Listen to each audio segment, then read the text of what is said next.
Hello, and welcome back to another episode of Not Just Revenue.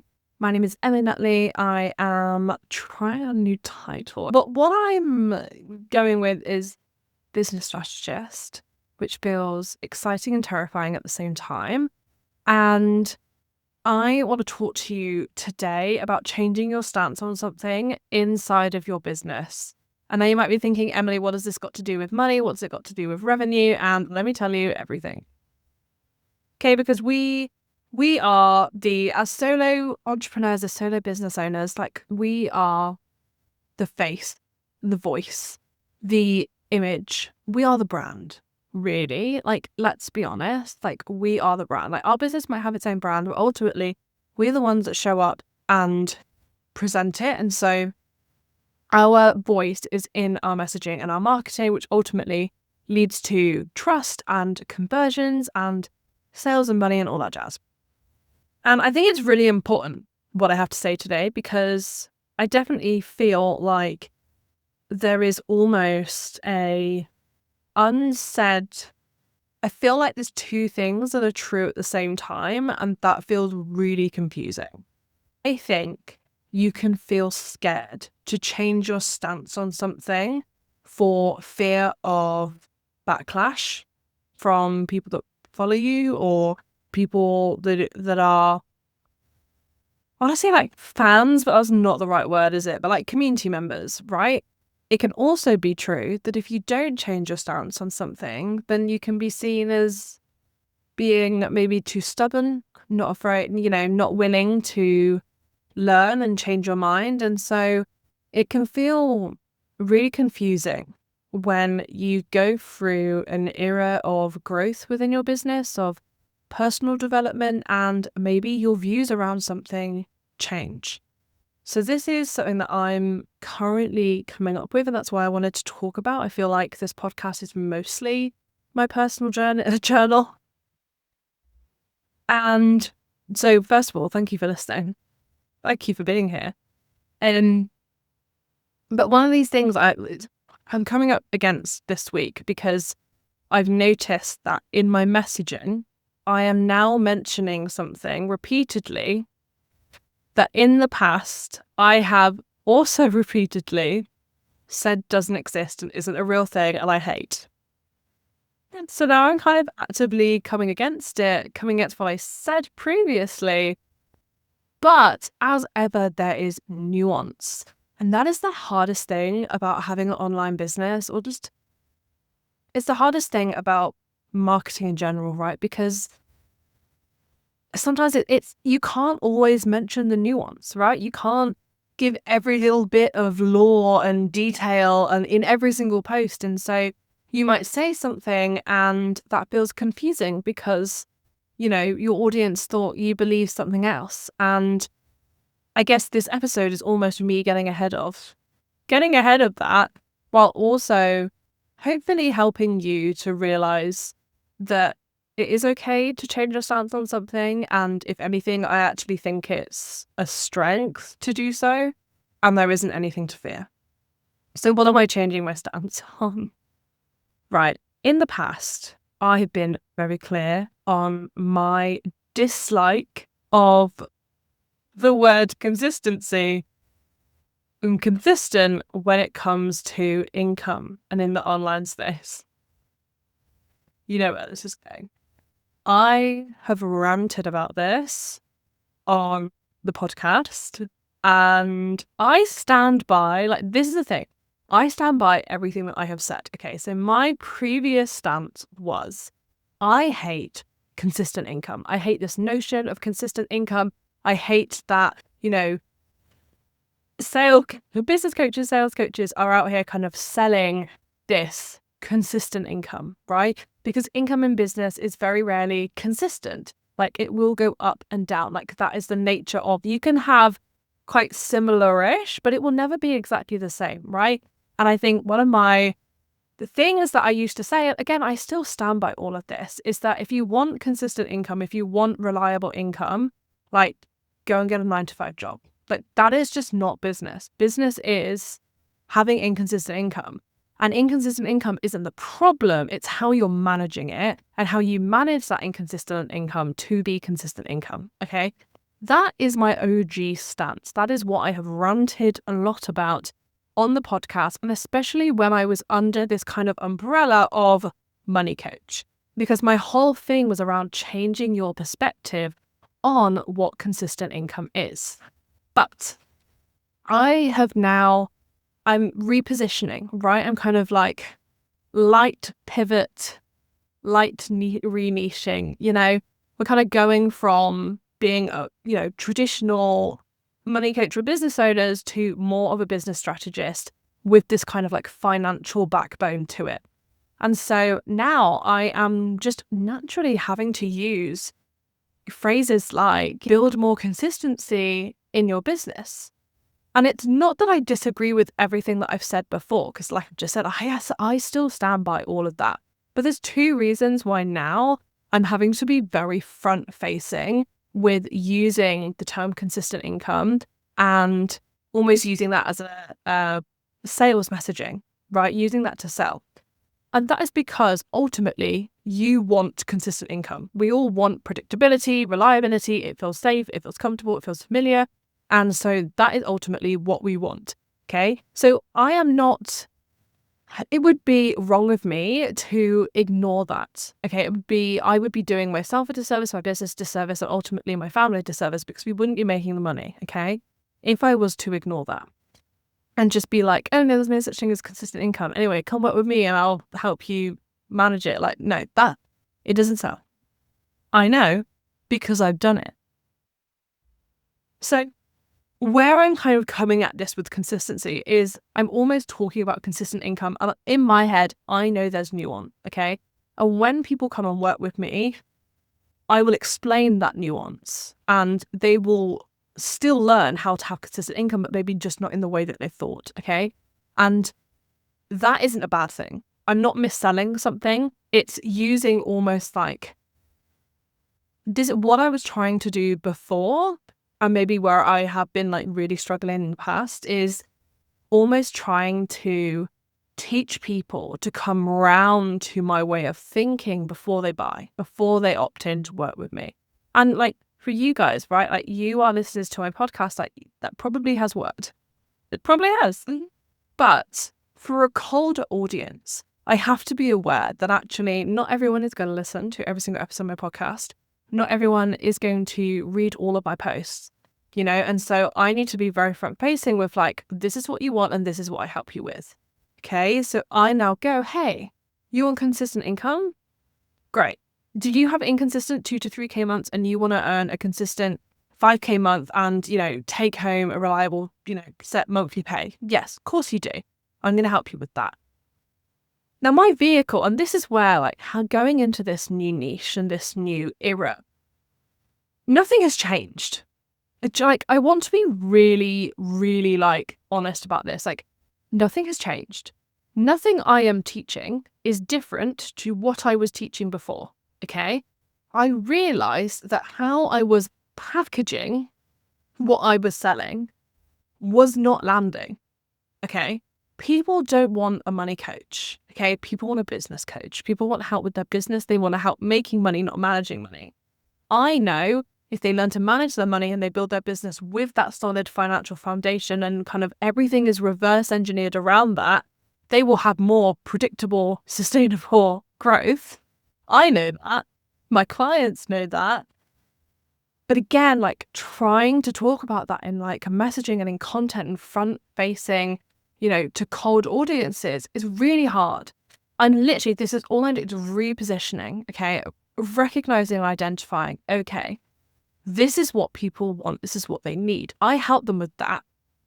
So I'm just going to tell them that I help them with that, okay? They don't need to know all the nuance around it. And yeah, of course, some of them obviously are going to come into my world. They're going to learn more about how I work and how I teach and, great, bada bing, bada boom. But everything that I'm doing right now with my new one-to-one clients, it's everything that I was doing before. Okay, yes, there is more focus on the business because that is the era that I am owning now. That is the expertise. That is like where I am focusing is, okay, let's get the business Like, and I love that because I'm just a natural born problem solver. And so if you will come to me with problems, I'm like, let's fix this. Let's fix this. But the bones of what I'm teaching you and what I'm helping you with ultimately hasn't changed. My clients that already work with me, they know. They know if you come to me with a business problem, a sales problem, marketing problem, I'm going to help you with it. Okay. I just wasn't owning that. That literally was it. Is I felt too afraid to own that. I felt like I had to stay in my lane and just call myself a money coach and then just kind of hope that people knew that I would help them with their business too. Obviously, it doesn't work like that. And upon reflection of what do I really enjoy? Well, I really enjoyed the business stuff. Okay, let's just own that. Okay, so let's get back. Let's get back because we're going on a tangent. Let's get back to what it is around changing your stance on something that feels scary, but why you should do it. So it feels scary because honestly, I feel like people, and this is the fear that came up, was like, people are going to call me out. People are going to call me out that I had previously been saying there's no such thing as consistent income in business. And now I'm saying, hey, if you want consistent income in business, come and work with me. And that can be seen as being a bit flip-floppy, changing my views. People are going to think I'm just doing it because I want to make money. And like, also, yeah, I'm a business owner. I'm trying to make money. Yes. I find this so funny, this fear of like, oh my God, people are going to know. People are going to know that I want to make money. Like, shock, horror, girl, you're self-employed. Of course you're trying to make money. I'm sorry. This is one thing that a lot of us have to work on is this, like, and this is why I honestly don't have an issue with being salesy and selling and all of that, because I have done that work on my mindset to know that I am a business owner, I am trying to make money, and I'm not going to apologize for that. Now, obviously, I know that a lot of us grew up with this notion of, money doesn't grow on trees, but also the fact that potentially being greedy and selfish and all of that for like wanting more money, but actually it doesn't make you greedy or selfish. It makes you a human being live in a capitalist consumerist society. Okay. So I feel like that's a whole other episode, isn't it? Like the fear of being salesy. I don't get that. So, but do you know, I don't have the fear of being salesy. I have the fear of almost like being called out for being that. It's almost like I don't want people to feel negatively of me. And that's just people pleasing. Like, I know. And I've worked on my people pleasing nature, and still, again, I'm human, right? And people pleasing is this, it's part of our wiring. It's a protection mechanism because, way back when, when our brains were ultimately being formed to the version that they are now, we did live in tribes. And so fitting in was so important, because if you didn't fit in, you were banished by the tribe, you die. Like, you couldn't survive on your own. So people pleasing is a survival mechanism, but we have to recognize when it isn't serving us. And in a modern day society, in, business, people pleasing is not going to serve us. And so we have to make conscious effort to identify where we are people pleasing and what we can do to put kind of boundaries in place around there. And so for me, I always it's thinking back to your why. Why am I trying to make money? And obviously for me, it's my family and, giving my son a good life. And like, we have goals. Like, we recently realized that we had a kind of mini discussion on the weekend where we were like, we really like this house and we don't regret buying the house, but the one thing we would change if we could. And that kind of made me think like, okay, I think maybe we're outgrowing this house, which is to be expected. It was our first home, but ultimately we do want somewhere bigger. We want somewhere with a garden. We want somewhere closer to family. And so then my brain's like, okay, gotta get some more money. Gotta get some more money so that we can buy a bigger house. Okay, great. That's my why. Okay. And ultimately, I don't have the fear of being salesy because it's not about you. I don't care about your opinion of me. I care about whether or not my family can live a good life. And again, there's nuance there, right? There's nuance there. Of course I care. Of course I care about you and I care about your family and I care about, X, Y, Z. But why am I trying to make money? Okay. Now, yes, there are of course like having values and ethics that come into this conversation. Now, I'm not saying I make money at all costs and like, lie about things and be deceiving to try and make people give me their money. Like, no, that's not what it is. It's just about, am I going to unapologetically advertise and talk about and market my product or my services? Yes. Anyway, I have gone on a little tangent about sales mindset. So there you go. You are welcome. Changing your stance or something. You're going back. You have to keep reading the name of this episode of being like, Emily, this is what you were talking about. What do I think is a good thing? Why do I think it's a good thing? I actually think we should always be changing our stance on things and we should own it when we do. Because it shows growth. It shows development. It shows that we're not stubborn. It shows that we are open to learning and like hearing new perspectives about things. Okay, I think it's so important that we are open to that, because sometimes I know I can be like this, right? So I am quite left leaning. I mean, I don't really know on the spectrum where I am, but I would say we're more left than anything else. Okay, I'm probably going to vote Green the next election. Okay.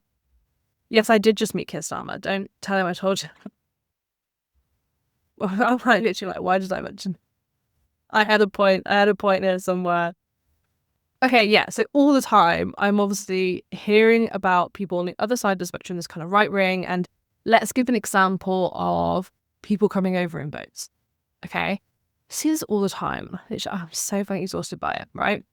But I want those people to change their minds. Like, I actively want those people to change their minds because I think they are seeing it in the wrong way. And so we can some people spend too much effort trying to convince, persuade, all of this, and ultimately like educate people on why they should change their minds.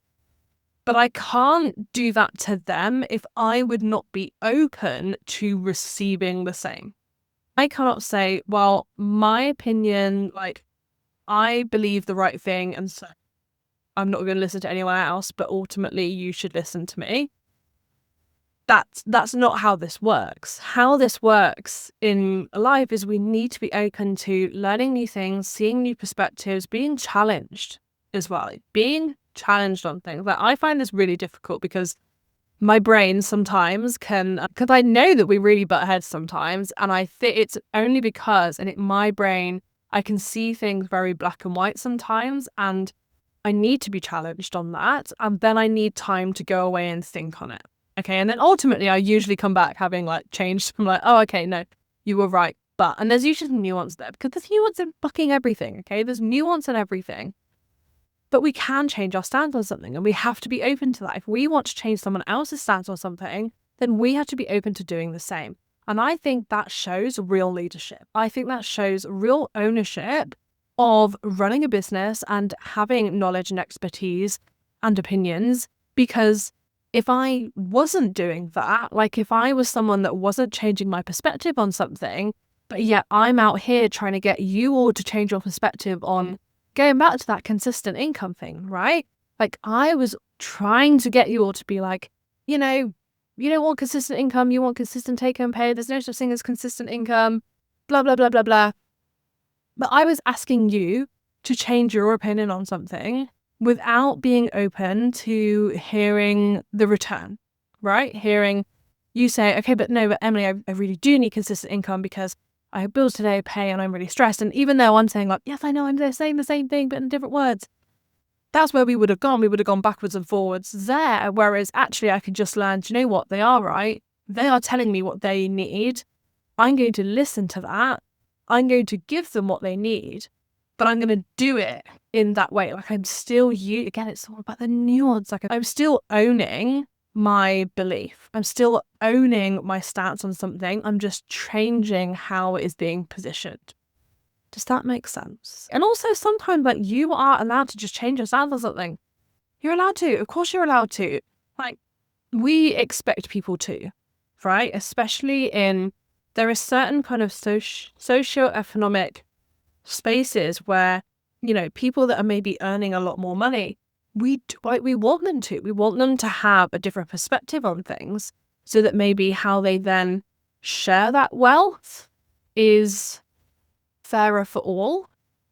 And there's probably things about, I'm trying to think of examples, but like, was it Jeff Bezos that said recently, like, you could double the tax that I would pay and it still wouldn't make a massive difference. You need to be focusing on something else. And it's that thing of like, okay, Jeff, like, I trust that, for you to be making this opinion, like this stance, you probably do have some numbers to back that up. And I appreciate that, right? But as someone who is not a billionaire, I'm probably going to go, okay, but Jeff, how about we tax you double and we do those things? How about we start with you? Because you just don't need that much wealth. So how about we just start with you there? And so neither one is necessarily right or wrong, because I think there's and there's probably people listening to this being like, no, Emily, there is a really clear right or wrong here. And again, I'm the person, like, I will fight for both sides. My partner fucking hates me for it, because literally sometimes we'll have arguments to be like, you don't even believe what you're saying. And I'm like, no, I know, but like, I feel like I have to fight because it's exhausting me. I see both sides in every single argument. I don't think there's very rarely a right or a wrong. I think you can both have data to back up what both people are saying. So it's almost about, rather than one person being right and one person being wrong, why is it not just about both people hearing what the other person has to say and being open to seeing their perspective on something, and then kind of coming to some sort of like middle ground? That is like my idea. That's my ideal world. But yeah, not everyone sees it that way. So I'm going to apologize, because I feel like this episode has been, well, it's more of a thought provoker more than anything. If you have listened to this, I would love to know your thoughts maybe on this, or maybe where you have changed your stance on something, because I just want to know, like, is it just me that fights for both sides? Literally, if my partner had to pick one thing about me that he would change, it would probably be that, because the amount of stupid fights we get into. And then towards the end of, like, if I feel like I'm not winning, I'll just be like, I don't really agree with that anyway. So I had to say a piece for them. I used to say I fight for the underdog, but I don't. I really don't. Anyway, that's a little thing for me. But yeah, I'd love to know where maybe you have changed your stance on something, or maybe you have changed your stance on something, but not publicly, because you are worried about what people might say, especially if it's something like, given my example, like, that was a hot take. And in marketing, people love hot takes. Yeah. So I would use that as a hot take quite a lot, and it would usually get some kind of traction. And now I'm potentially using the opposite as a hot take as well. So people are going to be like, girl, where do you stand? And I'm like, I still stand in the same place. I just believe both things can be true. I believe that you can have consistent income in your business. And I believe that income is very rarely consistent in your business. I believe both things can be true, because I don't think there is a right or a wrong. Some people it will naturally, depending on your business model, naturally swing from like 1K to 5K, and another person might have like really consistent kind of 3 to 4K, as in like they make that roughly every month. It won't be the same every single month, but it'll be pretty similar. Both of those can be true. And it doesn't mean that the one that is more inconsistent is a bad business model. That's just the fact of their business model. And there are so many like seasonal businesses are a thing. And so actually by saying, oh, you have consistent income, if you don't have consistent income, you'll never catch me saying, if you don't have consistent income, there's something wrong with your business, because that's just not the truth. I know for a lot of people, having consistent income is the ideal. And so that is what I will lead with, because I know that's what you want. Okay. And you can have inconsistent income and still pay yourself consistently. That is still something that I believe and stand by. Anyway, go around in circles again. Love you lots. Let me know if you have any questions. Let me know if you have anything you want me to mention or anything you want to talk about on the podcast. I had a brilliant suggestion recently, actually, that I think I'm going to do next week. And that is, how do I manage my business with ADHD? Because I have thoughts on that. But yeah, I will speak to you very soon. Thank you for listening. I'm sorry that we went round and round in so many different places, but I hope you got something valuable out of this. Okay, bye.